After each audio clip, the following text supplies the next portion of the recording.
Alors, Boker Tov les Koulam, c'est une matinée un petit peu particulière et c'est une journée particulière, car si les événements nationaux de commémoration de la Shoah ont été repoussés à ce soir et demain, en vérité, c'est aujourd'hui, Yom HaShoah, le 27 Nissan, mais dans la mesure où, eh bien, c'est dimanche et que donc les gens avaient peur que Motsei Shabbat, eh bien, le Shabbat soit transgressé, alors ça a été Nitra. Mais en tout cas, donc aujourd'hui, on va parler de l'histoire et de la Shoah.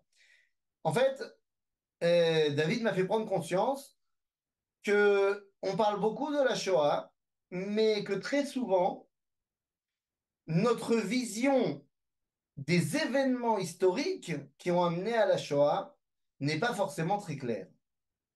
Et donc aujourd'hui, ce que nous allons essayer de mettre en avant, c'est une série de 10 qui sont 11 événements, 11 points de repère dans l'histoire pour arriver à la Shoah, pour comprendre de quoi on parle. Car les amis, que les choses soient bien claires, et là je vais le dire de manière très simple. La Shoah n'est absolument pas un événement qui arrive du jour au lendemain. La Shoah, ce n'est pas un beau matin, Hitler arrive et le lendemain, il y a les chambres à gaz. Ce n'est absolument pas de cela dont il s'agit et c'est justement cela qui doit être mis en avant. On doit comprendre, les amis, donc il est évident que la Shoah n'arrive pas en une seconde et ce que nous allons essayer de faire, c'est de comprendre comment les événements ont emmené à une réalité. D'accord? Alors allons-y. J'ai envie de dire que tout commence en 1933, mais c'est évidemment pas vrai. Tout commence en 1919. En 1919, il y a le traité de Versailles. Nous sommes à la suite de la Première Guerre mondiale. Les Allemands ont perdu la Première Guerre mondiale et les Alliés vont leur faire payer tous les dommages de la Première Guerre mondiale. Ainsi donc, eh bien, l'Allemagne est ruinée, l'Allemagne est complètement acculée. Et j'aimerais qu'on se mette à la place d'un enfant allemand de 10 ans à cette époque-là. Qu'est-ce qui se passe pour un petit gosse de 10 ans en 1919?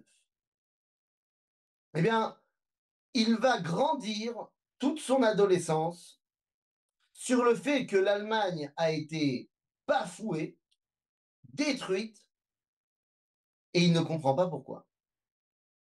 Il n'a rien à manger, il y a une inflation énorme,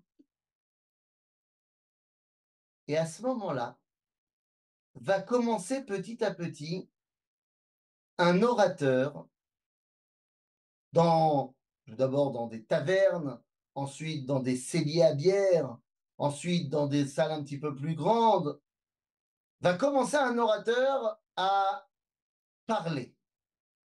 Et les discours sont extrêmement clairs.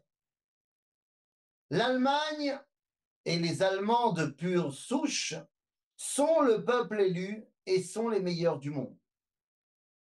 Mais si cela est vrai, comment est-ce possible d'avoir perdu la guerre? Eh bien, à ce moment-là, Adolf Hitler va tout simplement surfer sur une vague qui n'est pas nouvelle. Il faut trouver un bouc émissaire, il faut trouver un responsable de la défaite allemande. Quoi de mieux que de s'attacher à un ennemi ancestral, un ennemi qui, depuis 2000 ans, a été absolument tourné dans la boue par le monde chrétien. Je veux parler évidemment du peuple juif. Et oui, l'antisémitisme en Allemagne a d'abord bénéficié de 2000 ans d'antisémitisme chrétien. Je dis en Allemagne, c'est vrai également en France. Je rappelle que dans les années 30, avant même l'apparition de Hitler au pouvoir, il va y avoir l'exposition Le Juif et la France. Eh oui. Donc, il y a un antisémitisme latent qui vient de 2000 ans d'antisémitisme chrétien, et c'est là-dessus que Hitler joue. Il va utiliser l'affaire Dreyfus, ce qui est incroyable, puisque dans l'affaire Dreyfus, la France accuse Dreyfus d'avoir été un espion au service de l'Allemagne. Mais ça ne dérange pas Hitler. Il se sert de l'affaire Dreyfus pour dire, vous voyez bien que les Juifs sont des traîtres. Et que donc c'est forcément eux qui nous ont fait perdre la guerre. Il va y avoir une série d'élections au début des années 30, car petit à petit, le parti nazi prend de plus en plus de puissance. Et à chaque élection, ils sont plus nombreux au Parlement allemand. Et ça va les amener finalement, en 1933, à prendre le pouvoir, car ils deviennent le premier parti au Parlement du Bundestag, au Parlement allemand. Et j'aimerais qu'on commence là-dessus pour bien comprendre de quoi on parle. La Shoah n'est possible que suite à un antisémitisme de masse qui est des fois exprimé, mais dans la majorité des cas, qui n'est pas exprimé.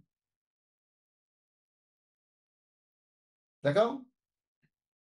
Il n'est pas exprimé, mais il est présent.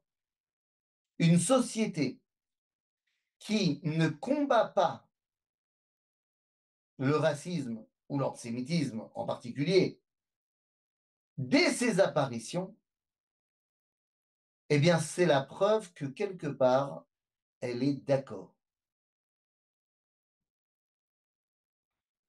Qui ne dit mot consent. Ou alors, dans le langage talmudique, shtika keoda'a. C'est-à-dire, ça laisse rêveur quant à ce qui se passe en ce moment en France. Ou aux États-Unis, oui. Donc 1933, c'est un antisémitisme latent, ça y est, les nazis sont au pouvoir, tout le monde est bien conscient qu'on n'aime pas les juifs. Mais, et c'est là qu'arrive la deuxième étape, c'est qui les juifs? Parce qu'il faut bien comprendre une chose. Là, vous me voyez dans la rue, chemise blanche, petite barbe, kippa, je passe pour un juif. Je n'ai même pas encore parlé de mon nez. Donc je passe pour un juif. Mais imaginons que je mets un sweat à capuche, une casquette, je ne sais pas moi, Air Jordan, que je me rase de près. Les amis, je pense, et enfin, j'ai fait l'expérience plusieurs fois, je passe tranquille. C'est-à-dire que si je veux ne pas ressembler à un juif, pour moi, ce sera relativement facile. Il y a peut-être d'autres personnes qui sont un peu plus typées, mais on va dire que moi, je pourrais m'en sortir. Et puis, on va revenir en arrière. Évidemment que si vous me mettez un Rabbi Jacob dans la rue, bah, tout le monde saura qu'il est juif. Sauf que des Rabbi Jacob, il n'y en a pas en Allemagne. Même les juifs orthodoxes ne sont pas habillés en redingote, enfin, en frac, avec le grand chapeau et la grande barbe. Même les rabbins en Allemagne sont habillés en costume 3 pièces, en queue de pie, en chapeau de forme, avec un monocle et une petite barbe.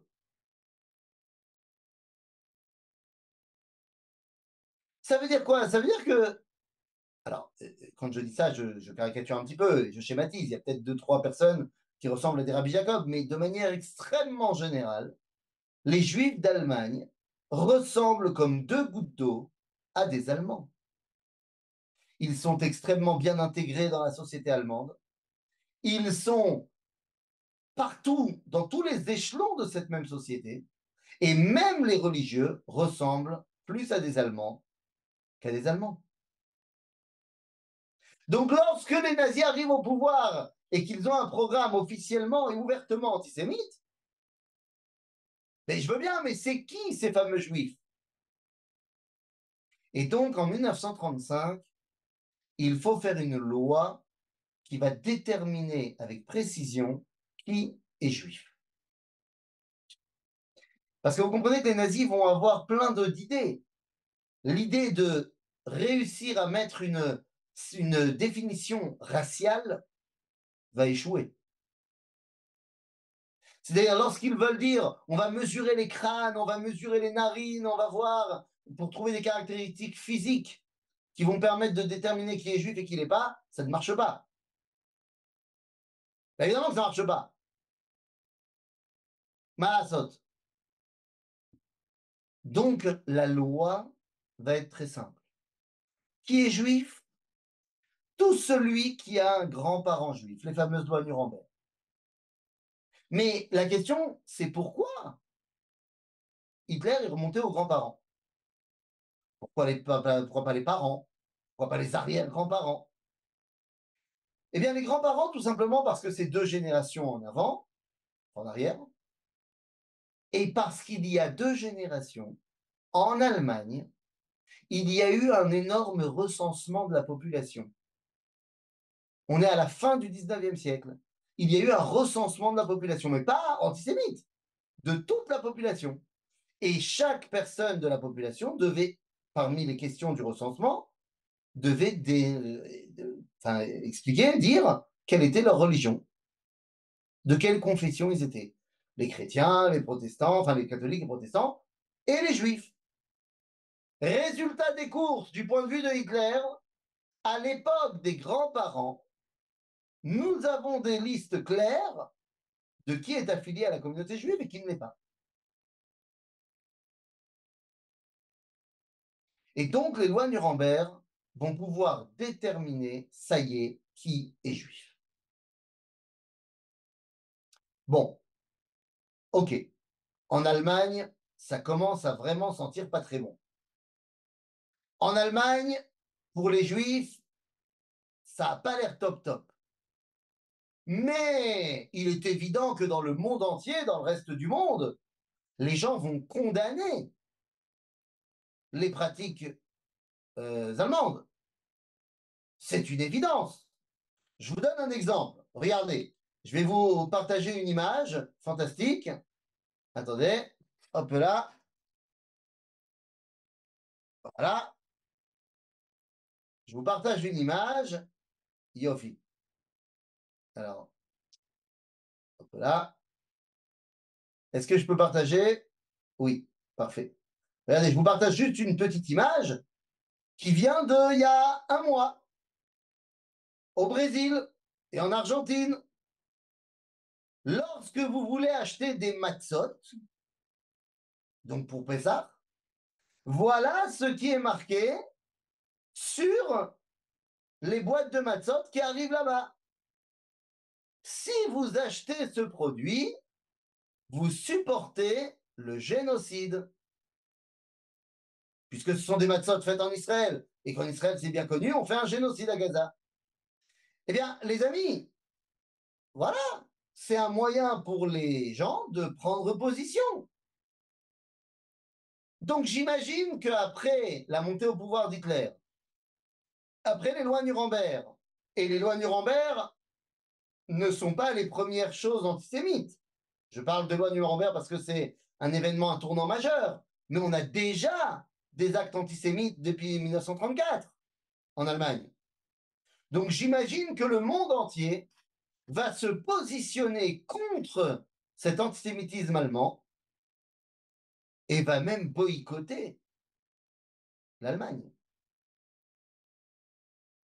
Oui, pourquoi boycotter? Mais parce que dans un an, ça arrive. Et cela nous amène à 1936. Les amis, 1936, ce sont les Jeux olympiques de Berlin. Et voilà. Donc évidemment, j'imagine que tous les pays libres du monde vont boycotter les Jeux olympiques et vont dire on n'y va pas parce que la politique allemande est raciste, antisémite, donc on n'y va pas. Alors non, ils n'ont pas boycotté. Tout le monde vient aux Jeux Olympiques de Berlin. Et c'est une fête magnifique. Les États-Unis, qui ont un comité olympique dirigé par des néo-nazis en Amérique, vont même, pour faire plaisir aux Führers, retirer de leur équipe olympique tous les juifs et les noirs, sauf un. Ils gardent quand même avec eux Jesse Owens parce que c'est le meilleur coureur et que ce sont les États-Unis, ils veulent des médailles. Mais vous comprenez que l'antisémitisme, il n'est pas que en Allemagne, que le racisme anti-noir, anti-blanc, anti ce que tu veux, il n'est pas que en Allemagne. Nous, on connaît bien notre situation en France, de ceux qui ont habité en France et ceux qui se rappellent de la condition des Juifs en France pendant la guerre. On n'aura pas besoin de rappeler que les premières lois antisémites en France ne sont pas demandées par les nazis. Elles viennent du gouvernement de Vichy tout seul comme un grand. Donc en 1936, nous avons la complaisance du monde par rapport à la machine antisémite allemande. Et tout ceci va nous amener à 1938. En 1938, va se passer un événement qui, pour moi, est l'événement clair, net et précis que personne ne viendra aider le peuple juif. 1938, les amis, c'est la conférence d'Évian-les-Bains. Conférence d'Évian. Quel est le but de cette conférence? Très simple. Hitler arrive et dit au monde, c'est une conférence qui rassemble les chefs d'État du monde entier. Et Hitler dit au monde, voilà les amis, je ne veux pas de mes juifs. Je veux créer en Allemagne un Judenrein, un pays sans juifs. J'ai à peu près 400 000 juifs chez moi. Qui les prend? Imaginez-vous ce qui se serait passé si des pays avaient accepté les juifs. Attendez, la fin du message, j'ai pas la fin du message, 2 secondes. La fin du message, voilà. Non, j'ai pas la fin du message, c'est pas grave, on verra après. L'honneur. Quoi qu'il en soit, donc 1938, la conférence d'Évian. Le monde reste silencieux pendant les Jeux Olympiques. Le monde refuse de prendre les Juifs d'Allemagne pour les sauver. Quand je dis le monde, ça comporte tout le monde. Hein. Les États-Unis ferment leurs portes. Eretz Israël, dominé par les Britanniques, ferme leurs portes. Puis vous avez la réponse magnifique de l'Australie. Magnifique. L'Australie dit, nous, on ne peut pas prendre les Juifs. Ah bon, pourquoi? Eh bien, parce que nous n'avons pas de Juifs en Australie, donc nous ne sommes pas encore antisémites. On n'a pas envie de le devenir. Mais quelle belle réponse. Alors, on notera tout de même la République dominicaine qui, elle, a dit, moi, je prends tous les Juifs. Mais c'est un coup de pied dans l'eau parce qu'en vrai, personne ne peut aller en République dominicaine. Donc, voilà. Le monde est fermé à Bretagne. Et les Juifs sont livrés à eux-mêmes. Cette même année, au moment où Hitler comprend que personne ne l'arrêtera, alors on peut lancer une bande-annonce de ce qui va arriver, et c'est la nuit de cristal en 1938. La nuit de cristal, c'est quoi? C'est le moment où la populace s'en donne à cœur joie. Et on vient détruire tout ce qui est juif, magasins, synagogues. On appellera cette nuit la nuit de cristal suite au nombre de verres, de vitrines, de fenêtres qui ont été brisées cette nuit-là.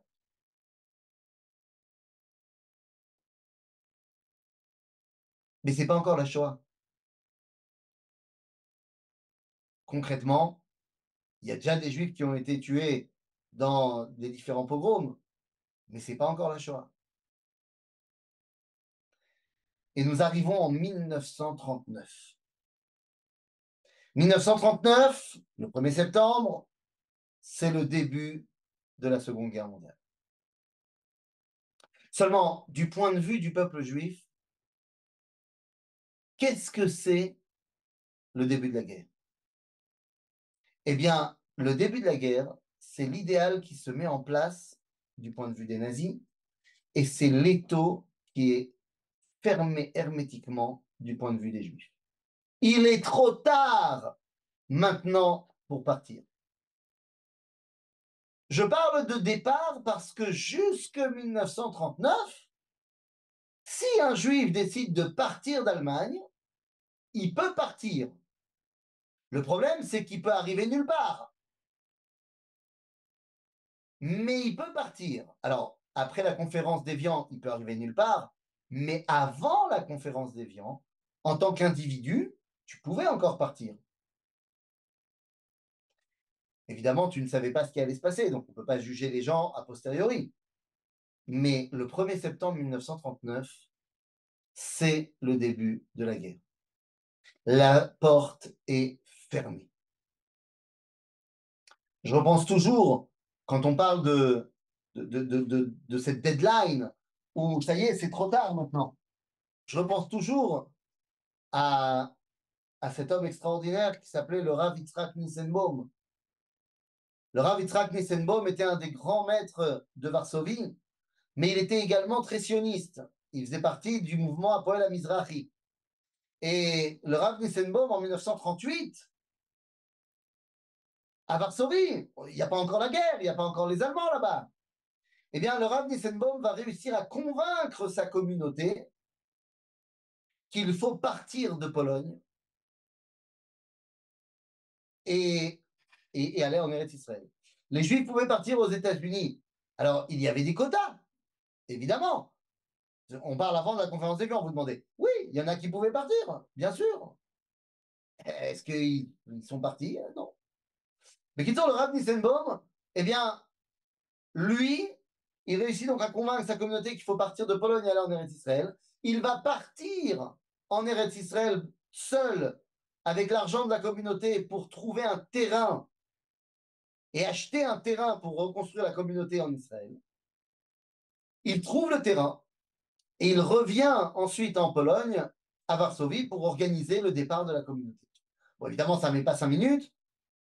Le départ est prévu pour la fin de l'été de l'année 1939.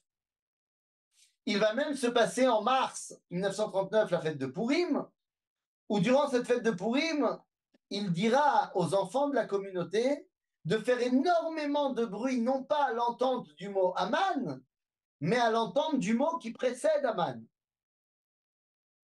Pourquoi? Eh bien, tout simplement parce que lorsqu'on entend le mot qui précède Aman, il dit aux enfants, faites du bruit, comme ça vos parents écouteront vos cris avant d'entendre le mot Aman et il sera trop tard. Et malheureusement, la guerre éclate et ils sont bloqués, ils ne peuvent pas partir. Et toute sa communauté et lui-même mourront dans le ghetto de Varsovie. Donc effectivement, le 1er septembre 1939, c'est le début de la guerre, c'est le début de la fermeture de la possibilité de sortie pour les Juifs. Pour ce qui est de l'Afrique du Nord, quelqu'un a posé la question, n'oubliez pas que l'Afrique du Nord, c'est la France. Donc la politique en Afrique du Nord, savoir si un Juif peut y aller, c'est la politique française. Bekitsour, la guerre éclate. 1940. Alors que ça a déjà commencé en octobre 1939, mais seulement à un petit endroit, c'est en 1940 que va être mis en place la première étape de ce qu'on va appeler la Shoah.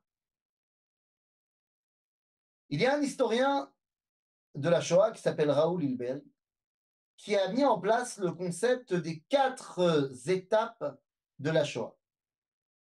La première étape, c'est avec du recul qu'on sait que c'est la Shoah. Mais à l'époque, on ne le savait pas.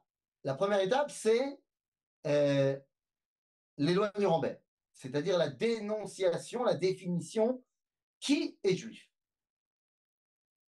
Mais la deuxième étape est la première étape effective. C'est quoi? La ghettoïfisation.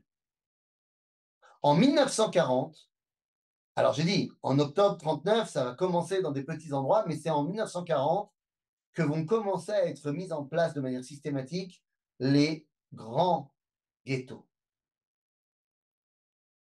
Le principe du ghetto est très simple. On contrôle les juifs en les rassemblant à un endroit.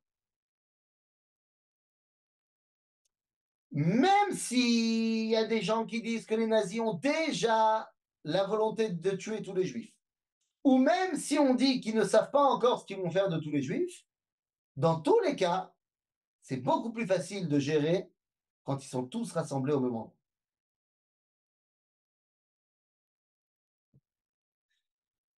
Aujourd'hui, en ce moment, on parle beaucoup du drame humanitaire à Gaza. Ouais. La famine à Gaza, le génocide à Gaza. Si vous vous amusez à faire un tout petit peu le calcul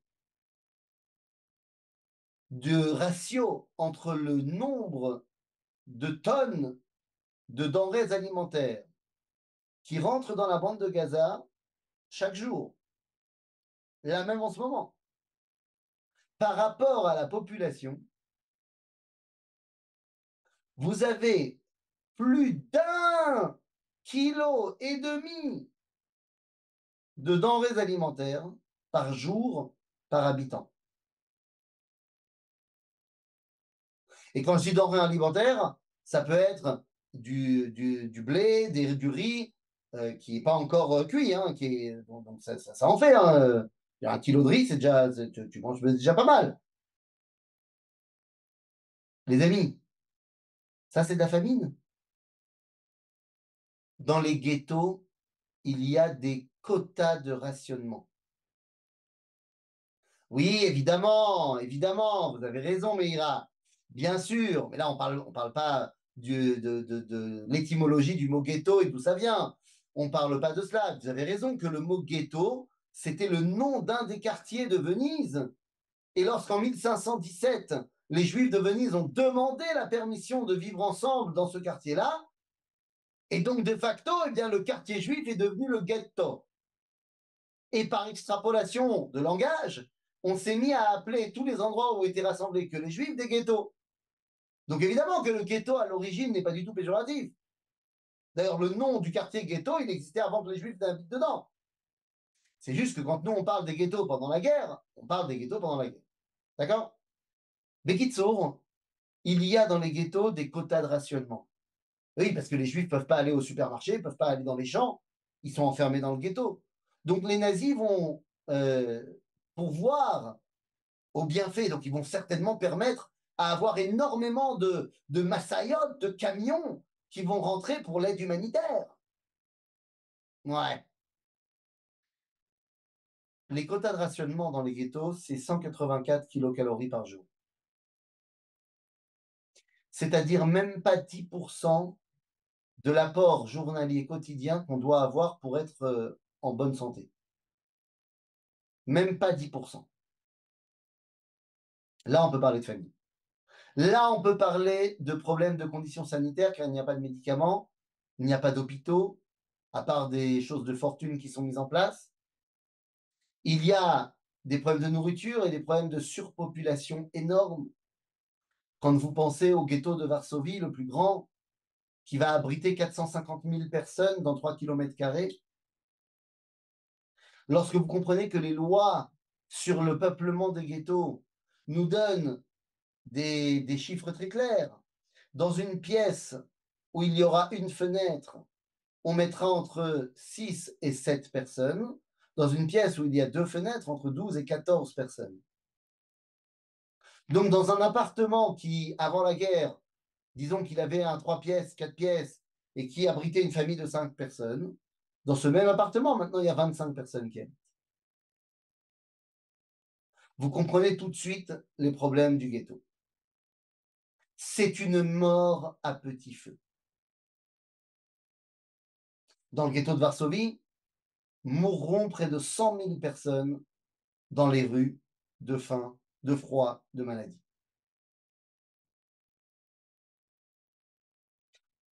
La ghettoisation, c'est donc la deuxième étape de Raoul Hilberg, mais la première étape effective de la Shoah. Quelles sont les deux autres étapes? Il y a, alors, c'est rare, autant pour moi, j'ai dit n'importe quoi, voilà, j'ai voulu être trop rapide. C'est la troisième étape de Raoul Hilberg, car il y a aussi ce qu'on appelle la spoliation. C'est-à-dire, entre le moment où on a déterminé qui était juif, on va aussi commencer à leur prendre leurs biens, leurs possibilités de faire tel ou tel métier, et ainsi de suite. Seulement après, on y arrivera à la mise en ghetto. Et l'étape suivante, c'est l'extermination. Et ce qui nous amène, après 1940, à 1941. 1941, Rabotaille, c'est le début de la Shoah par balle. Ça y est. En fait, qu'est-ce qui se passe? En 1939, la guerre éclate, mais dans un premier temps, Hitler, il ne se concentre pas sur les Juifs, il se concentre sur la guerre. Pour réussir à battre ses ennemis ancestraux que sont la France et l'Angleterre, alliés de la Pologne, eh bien, il sait qu'il ne pourra pas mener un front à l'ouest et un front à l'est. Donc évidemment, vous le savez, en 1939, il va faire le pacte Ribbentrop-Molotov, le pacte de non-agression germano-soviétique. Genre, il fait le pacte avec Staline en disant on ne s'attaque pas. Maintenant, Hitler, il déteste Staline, Staline déteste Hitler. Mais Hitler, il a des intentions stratégiques. Et Staline, lui, il n'est pas prêt. Son armée n'est pas prête à se faire la guerre à ce moment-là. Donc, c'est tout bénef pour les deux. On fait le pacte de non-agression. Seulement en 1941, les nazis ont gagné. En un an et demi de guerre, ils n'ont plus aucun ennemi à l'ouest. À part évidemment l'Angleterre, mais l'Angleterre est coincée sur son île. D'un côté, les nazis n'arrivent pas à conquérir l'Angleterre à cause de l'île et de la force navale britannique qui est trop forte. Mais de l'autre côté, les nazis ne sont pas inquiétés non plus par l'Angleterre, car à part des bombardements et à Berlin et à Londres, ils ne peuvent pas non plus faire venir leurs troupes en Allemagne.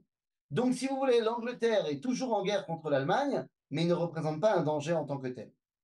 Pour ce qui est des autres pays européens, c'est très simple. Soit ils sont alliés d'Hitler, comme l'Italie, soit ils sont genre neutres, comme l'Espagne de Franco, soit ils sont conquis par l'Allemagne, et donc c'est l'Allemagne, comme la France, soit ce sont des pourris comme la Suisse.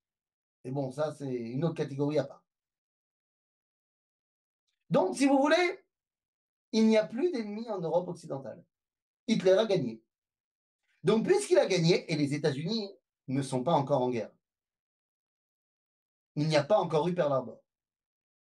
Et de toute façon, même quand il y aura Pearl Harbor, pendant un an, les États-Unis ne s'occupent pas du tout de l'Europe.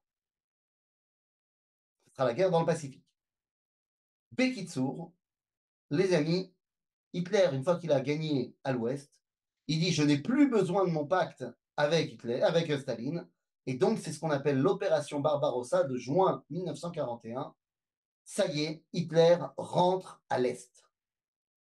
Et là, qu'est-ce que ça veut dire? Eh bien, ça veut dire quelque chose. Ce que je n'ai pas dit tout à l'heure pour les ghettos, je vous le dis maintenant. Lorsque, à Évian, il propose aux nations du monde de se débarrasser de ces 400 000 juifs, le monde le refuse, très bien. Mais bon, on va gérer 400 000 juifs.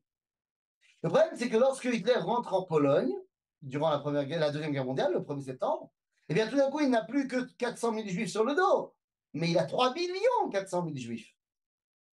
Et donc, face à cet apport énorme de juifs qui arrivent maintenant sous la domination allemande, bah, c'est là que va arriver, donc on a dit les ghettos et ainsi. Lorsque commence l'opération Barbarossa, eh bien Hitler va rentrer à l'est de la Pologne, et toutes ces zones-là qui fourmillaient de juifs, eh bien l'opération va être mise en place. L'opération, c'est quoi? Eh bien, 4 nouvelles unités vont être créées dans la Wehrmacht qui s'appellent les Einsatzgruppen. Et ces unités-là ont pour rôle de ratisser derrière l'avancée de l'armée allemande de la Wehrmacht. L'armée allemande vient conquérir comme une armée. Les Einsatzgruppen passent derrière pour massacrer tous les juifs. Et c'est ce qu'on appelle la Shoah par balle. La Shoah par balle, les amis, c'est le mal brut. C'est-à-dire qu'il y a une proximité tellement évidente entre le bourreau et sa victime, c'est le mal à l'état pur. Un mal brut, mais à l'état pur. Vont mourir dans la Shoah par balle près d'1,5 million de personnes qui ont été massacrées dans les forêts de Pologne et d'Ukraine. Mais la Shoah par balle, ça ne marche pas. Alors vous allez me dire 1,5 million, oui d'accord, mais pourtant, pour les nazis, ça ne marche pas. Parce que c'est pas rentable, ça prend trop de temps, et il faut économiser les munitions parce qu'on est en guerre. Et donc, les nazis vont commencer à mettre en place ce qui rend la Shoah unique en son genre. Et je me permets de le dire ici, je me rapproche de la caméra, et la caméra va donc se rapprocher encore plus. Je me rapproche de la caméra pour dire la chose suivante à votre avis. On parle beaucoup de génocide que Tsahal est en train de perpétrer à Gaza. Bon, d'abord, il faut savoir que Am Israël, le peuple juif, était extrêmement mauvais en génocide. Ah, c'est zéro pointé, les gars. En 1967, au moment où Israël conquiert la bande de Gaza durant la guerre de 6 jours, il y a 300 000 personnes qui habitent dans la bande de Gaza. 50 ans après, 50 ans après le kibouch, après l'occupation terrible du peuple juif, qu'est-ce que je dis 50 ans 40 ans. 40 ans. En 2005, lorsque Ariel Sharon décide de faire le démantèlement, l'Aïtnatkut du Gush Katif, et que donc le peuple juif part complètement de la bande de Gaza, eh bien, il y a plus de 2 millions d'habitants à Gaza. Il faudra repasser pour le génocide. Lorsque tu es présent dans une zone et que sous ta domination, la population autochtone se multiplie par 7, il faudra repasser pour le génocide. De la même façon, lorsqu'on parle de l'attaque à Gaza, les amis, on parle aujourd'hui de près de, si je ne me trompe pas, 13 000 civils qui ont été tués depuis le début de la guerre à Gaza pour 11 000 terroristes. Alors, ça fait évidemment déjà un bon chiffre de près de 25 000 personnes qui ont été tuées, malheureusement. Mais les amis, le ratio de civils morts par rapport aux terroristes,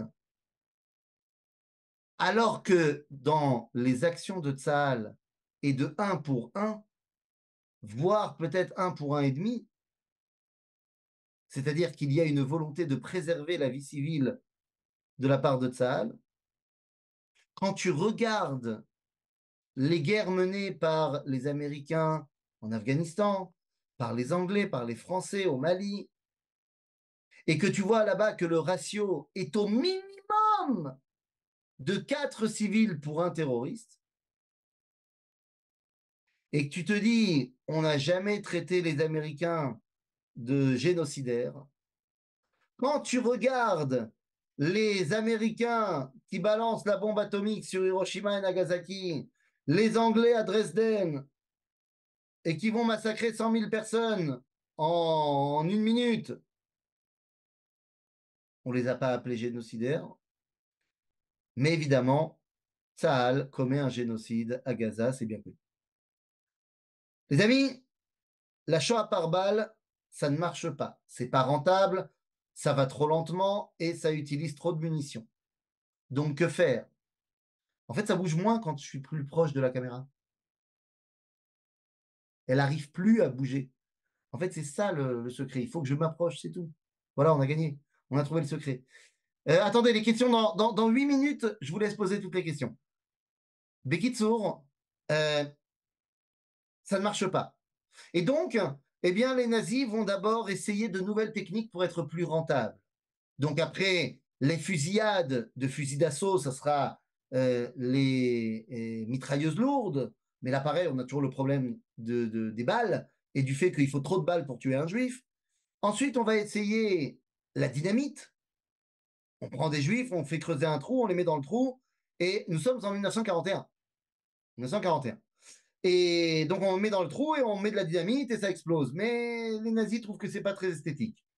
Pour finalement arriver au premier concept de camion à gaz, on prend un camion, on met un tuyau d'échappement qui relie le pot d'échappement à l'arrière du camion et avec 2 kilomètres de balade, les gaz d'échappement vont tuer tout le monde.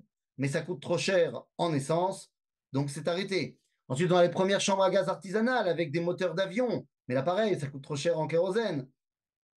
Et finalement, on va arriver aux chambres à gaz qui marchent d'abord au monoxyde de carbone pour finalement peaufiner la chose et créer l'arme ultime, les chambres à gaz qui marchent au Zyklon B, qui sont d'une efficacité incroyable. Je vous invite à regarder le film Amen pour montrer à quel point l'industrialisation de la mort rend la Shoah unique en son genre. Oui, car les amis, c'est ce qui nous amène en 1942 à la solution finale. Le 20 janvier 1942, il y a la conférence de Wannsee. Conférence de Wannsee dans laquelle va être décidée la solution finale, c'est-à-dire l'officialisation de la destruction de tout le peuple juif. Pour ce faire, vont être mis en place 3 camps, les camps de l'action Reinhardt, qui sont Treblinka au nord-est de la Pologne, Sobibor au centre-est de la Pologne et Belzec au sud-est de la Pologne, qui n'auront pour seul but de massacrer les Juifs. Il n'y aura plus, ce ne sont pas des camps de travail, il n'y aura plus de sélection. On vient là-bas pour mourir.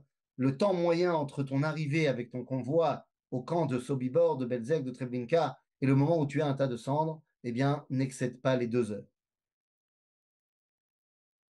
À ce moment-là, nous sommes arrivés aux 2 éléments qui vont faire en sorte qu'il n'y a absolument aucune comparaison possible entre quelque génocide que ce soit, car il y en a eu des génocides dans le monde.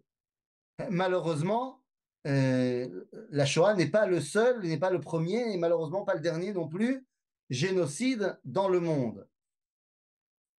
Mais il y a 2 choses qui vont faire de la Shoah quelque chose d'unique. C'est quoi ces 2 choses? Eh bien, les amis, voilà, exactement, j'ai retrouvé ce que je voulais vous montrer. Hop là, je vais voir si c'est en plus grand. Je vais vous montrer un document. Attendez 2 secondes. Hop là. Bon, on va faire comme ça, c'est pas grave. Je vais vous le partager. C'est en petit, mais c'est pas très grave. Je vous expliquerai de quoi il s'agit. Voilà, vous pouvez voir ici, à gauche de l'écran, une liste. Cette liste-là, c'est une liste qui est donnée à tous les membres de la conférence de Wannsee. Ce que vous voyez d'ailleurs à côté, c'est le château dans lequel a eu lieu cette conférence de Wannsee. Heinrich, que vous voyez ici, c'est lui qui préside la séance. On vient présenter le nouveau patron de la déportation qui s'appelle Adolf Eichmann et on donne à tout le monde cette liste-là que vous voyez à gauche. Eh bien, cette liste-là, c'est quoi? C'est les noms des pays avec à côté le nombre de juifs à aller chercher pour les massacrer. Et ce qui est incroyable, alors d'abord, ce que vous pouvez voir peut-être, il y a un endroit où il y a marqué Frankreich. Frankreich, c'est la France. Mais il y a 2 lignes. Une ligne à 165 000 et une ligne avec 700 000. Et on se dit, mais attendez, mais il n'y a jamais eu 800 000 juifs en France. Alors c'est quoi ces chiffres? Eh bien en fait, c'est la France et la France. C'est-à-dire la France et le Maroc, l'Algérie, la Tunisie. Tout ça, c'est la France.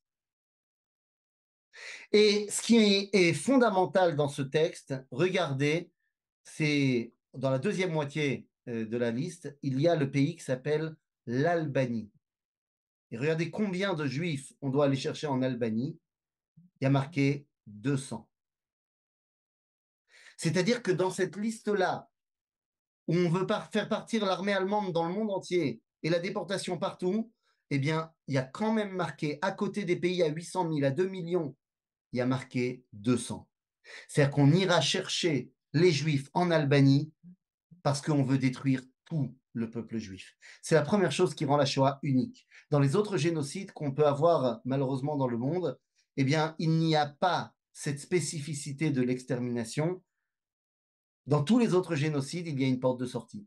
Lorsque les conquistadors ont massacré les Indiens d'Amérique, eh bien, c'est parce qu'ils voulaient leur terre et leurs ressources. Si les Indiens leur donnent leur terre et leurs ressources, eh bien, ils ne se feront pas massacrer. Lorsqu'il y a le génocide du Rwanda, eh bien, ce sont deux tribus qui se massacrent l'un l'autre pour le territoire. Et s'il y en a une qui s'en va, on ne va pas aller chercher les Tutsis et les Hutus au reste du monde. Ils partiront, ils partiront. Le génocide des Arméniens, pareil. Lorsque les Russes vont faire le génocide arménien, eh bien, si le monsieur en Arménie décide de partir, eh bien, le russe ne va pas aller le chercher dans le monde entier pour aller le massacrer. La première chose qui rend la Shoah unique, c'est qu'il n'y a pas d'échappatoire pour le peuple juif. La deuxième chose, c'est comme on a dit, l'industrialisation de la mort. Comment est-ce qu'on va, de manière scientifique, trouver le meilleur moyen pour être le plus efficace et tuer un maximum de juifs? Tout ça nous emmène au camps de concentration et aux camps d'extermination. Certains seront des camps de travail où on meurt et d'autres seront des camps où on meurt, tout simplement. En 1943, il va y avoir la flamme dans la nuit, l'étincelle dans l'obscurité, les révoltes juives. À ce moment-là, en 1943, chose qu'il n'y avait pas depuis 10 ans, depuis 10 ans, on ne savait pas où ça allait nous amener. Mais en 1943, tous les juifs sont au courant de ce qui se passe, y compris dans les ghettos. Et lorsque à Varsovie, on apprend que pour le 19 avril, le commandant de la région de Varsovie a envie de faire un cadeau au Führer pour son anniversaire qui est le 20 avril, de liquider les 50 000 derniers juifs du ghetto de Varsovie, alors il y a la révolte du ghetto de Varsovie. Non? Ok. Il y a la révolte du ghetto de Varsovie. Eh bien, la révolte du ghetto de Varsovie qui va évidemment échouer. Le but n'était pas de battre l'armée allemande, mais cette révolte-là va ramener un semblant de vaillance juive un peu partout dans l'univers de la Shoah, puisque non seulement ça va avoir un écho énorme, imaginez-vous bien, des gens qui n'ont pas mangé depuis 2 ans dans le ghetto tiennent face à l'armée, tiennent tête à l'armée allemande, plus que l'armée française, par exemple. Et donc, ça va faire un écho énorme jusqu'en Israël, par exemple, où il va y avoir dès 1943 un kibbutz qui va être créé au nom du chef de la révolte de Varsovie, Mordechai Anilevitch. Et le kibbutz s'appellera Yad Mordechai, qui existe jusqu'à aujourd'hui. Mais il va y avoir des révoltes partout dans l'univers de la Shoah, des révoltes à Auschwitz, des révoltes à Treblinka, des révoltes à Sobibor, tous sous l'impulsion de la révolte du ghetto de Varsovie. 1944 marque un tournant dans la guerre qui est aussi un tournant dramatique pour le peuple juif. 1944, les nazis ont perdu la guerre. Le débarquement en Normandie va être le début de la fin pour les nazis. Mais lorsque les nazis comprennent qu'ils ont perdu la guerre, eh bien, ils vont redoubler d'efforts pour réussir à tuer tous les juifs. Et dites-vous bien que sur le 1 100 000 personnes qui ont été tuées à Auschwitz, plus de la moitié seront tuées après le débarquement en Normandie.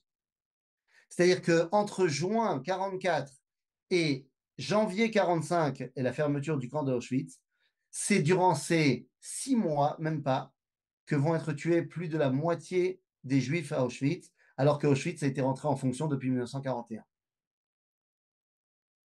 Parce qu'à ce moment-là, on augmente les cadences, puisqu'il n'y a plus de guerre à gagner, il y a juste à s'occuper des juifs. 1945, c'est ce qu'on appellera la dernière action nazie antisémite et de destruction, les marches de la mort. toutes les rescapés des camps, tous ceux qui sont encore en vie, on ferme les camps et on les brûle. Pourquoi? Pour qu'ils ne deviennent pas des témoins vivants lorsque les armées alliées vont arriver. Et donc on détruit tous les camps. Mais les hommes et femmes qui sont encore en vie, eux sont des témoins terribles. Donc qu'est-ce qu'on va faire avec eux? Eh bien on les ramène parce qu'on n'a pas le temps de les tuer tous d'un coup, parce que l'armée russe et l'armée américaine avancent et à l'ouest et à l'ouest, et donc on a peur de ne pas arriver à tous les tuer d'un coup, et donc d'être pris par les armées alliées. Et donc on ramène tous les rescapés à pied pendant 4 jours et 5 nuits en Allemagne. De la Pologne en Allemagne en janvier dans la nuit. On ne s'arrête pas ni pour manger, ni pour boire, ni pour dormir. Des milliers mourront durant ces marches. C'est pour ça qu'on a appelé ces marches les marches de la mort. Finalement, ceux qui survivront, comme ma grand-mère, eh bien, arriveront dans des camps en Allemagne et seront petit à petit libérés euh, par les armées américaines et autres. Certains seront libérés plus à l'est par les armées soviétiques. Et 1945 marque la fin de la guerre avec la reddition totale et inconditionnelle de l'Allemagne le 8 mai 1945. Voilà les amis, quelles sont pour moi les 11 grandes étapes de la Shoah. C'est une longue histoire et quand on dit plus jamais cela, eh bien, il le faut. Alors, au niveau Emouni, au niveau de la Emouna, on sait que la Shoah ne va pas revenir car la Géoula a commencé. Mais c'est pas pour ça qu'il ne pourra pas y avoir d'autres exactions faites contre le peuple juif. Et donc, il est évident et essentiel d'avoir un regard sur l'histoire pour ne pas recommettre les mêmes erreurs. Et donc, on a dit, enfin, on l'a dit, on l'a pas dit aujourd'hui, mais on l'a souvent dit, cette phrase de Yigal Allon qui disait un peuple qui ne connaît pas son passé, son présent est trouble et son avenir est incertain. Un peuple, par contre, qui connaît son passé, son présent est limpide et son avenir est assuré. Voilà la petite rétrospective de l'histoire de la Shoah. J'espère que ça a répondu à vos attentes. Si vous avez des questions, c'est maintenant. Arabe, moi j'ai une première question. Arabe, est-ce Ouais. que... question sur l'antisémitisme. On retrouve de tous les jours l'antisémitisme et après la Shoah on a cru être soigné de ça, mais ça revient. Pourquoi on est autant haï? Tu me donnes combien de temps? 1 heure? Vous avez 1 minute 30. Écoute, bon, il y a énormément de raisons, mais je vais en citer qu'une. euh, que on retrouve ça dans le livre Hitler m'a dit, discussion avec le Führer, d'un monsieur qui s'appelle Raurtig, qui était un général de l'armée allemande, qui est parti en 38, comprenant que son patron il partait en cacahuète. Et donc il est parti aux États-Unis et il a écrit Hitler m'a dit, discussion avec le Führer. Et là-bas, dans une des questions, il lui demande à Hitler pourquoi les Juifs. Et Hitler répond que le monde occidental a été construit sur 2 piliers, la sagesse et la morale. La sagesse vient de la civilisation gréco-romaine et la morale vient d'Israël. Or, la morale a affaibli l'Europe. Il faut donc se débarrasser de la morale, il faut se débarrasser d'Israël. Pourquoi tu penses qu'aujourd'hui, on essaye tellement par tous les moyens de montrer que Tsahal fait des exactions immorales terribles? Parce qu'ils n'y arrivent pas. Parce qu'on est, Béhémet, l'armée la plus morale de la Terre. On est la morale de l'humanité et ça fait énormément de problèmes à ceux qui n'ont pas envie de l'être. D'ailleurs, ça se dit énormément sur les réseaux sociaux. Ah, elle est belle, l'armée la plus morale du monde, etc. C'est comme s'ils le savaient, mais qu'ils Mais bien le... sûr qu'ils le savent. Et d'ailleurs, elle est très belle. Question de Richard. Richard, votre micro. Ah, la technique, c'est toujours pareil. Vous Richard, m'entendez là? voilà, ça y est. Oui, Bon, non, je voulais juste apporter deux petites anecdotes à ce que vous avez dit. D'abord, à propos des Jeux Olympiques. Il faut savoir qu'il y a quand même eu un début d'opposition aux Jeux Olympiques de Berlin. C'était les Jeux Olympiques, les Olympiades de Barcelone, qui avaient recueilli beaucoup plus d'adhésions d'ailleurs, parce qu'il y avait quand même tout le bloc des gens de gauche, beaucoup plus d'adhésions et de désir de venir que les Jeux Olympiques de Berlin, qui sentaient très mauvais. Sauf que, au moment où les Jeux Olympiques de Barcelone devaient démarrer en juillet, ça a été le moment du début de la guerre d'Espagne. Et tous les athlètes qui étaient là ont d'abord été à Barcelone, ils ont contribué à la révolte de Barcelone contre les armées espagnoles, les armées putschistes espagnoles. Et ensuite, bah, évidemment, il a fallu qu'ils rentrent avec pas mal d'ennuis pour certains. Ça, c'est la première chose. La deuxième, c'est une réflexion que j'avais entendue il y a fort longtemps et j'étais très jeune, une interview de Fritz Lang à la télévision française, dans laquelle Jacques Chancel lui demandait d'évoquer ses souvenirs, puisque vous savez que Fritz Lang était le grand cinéaste allemand. Et un peu avant les Jeux Olympiques, Goebbels avait convoqué Fritz Lang en lui disant: nous souhaitons que vous soyez le cinéaste du Reich allemand. Alors Fritz Lang, très étonné, lui dit: mais vous n'êtes pas sans ignorer mes origines. Vous savez que je suis juif. Et Goebbels lui aurait répondu: dans quelque temps, donc ils n'étaient pas encore vraiment très assurés de leur pouvoir, dans quelque temps, c'est nous qui déciderons qui est juif et qui ne l'est pas. Alors, ça permet, si vous me permettez, deux réflexions. La première, c'est que concernant les Jeux Olympiques ou les massacres ou autres, l'histoire n'est jamais écrite d'avance et qu'il y a toujours un grain de sable qui peut permettre de la faire capoter. Malheureusement, vous avez raison en appuyant sur le fait que ce génocide s'est passé dans l'indifférence totale de toutes les nations. Ça, c'est le premier point.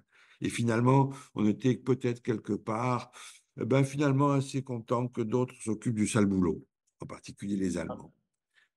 Ça, c'est le premier point. Le second point, c'est que même l'antisémitisme le plus total, le plus parfait, le plus absolu qui est manifesté par la Shoah nazie, même cet antisémitisme-là n'est pas exempt de manipulation politique, et on le voit avec l'anecdote de Fritz Lang. Voilà, c'est tout. Ce n'était pas une question, c'était Merci une beaucoup. petite participation. Rafizon, il y a une remarque qui est très bonne là dans le chat, mais on n'aura pas beaucoup le temps malheureusement, mais je suis sûr que vous l'avez déjà fait. Est-ce que vous avez une vidéo ou un cours sur l'histoire de votre grand-mère? Alors, j'ai pas un cours en particulier, mais pourquoi pas? Bonne idée. Oui, bah on va le faire. Moi je pense que c'est une très très bonne idée. La Shoah à travers la Kabbalah. Il reste 30 secondes arabes. Eh bien, vous demanderez au Rav Yoel. Le Rav Yoel va faire un cours où le titre c'est savoir d'où on vient pour savoir où on va. Voilà. On accueille tout de suite le Rav Uri Cherki pour continuer dans cette épisode court. Toda Rabba au Rav Etan Fizon.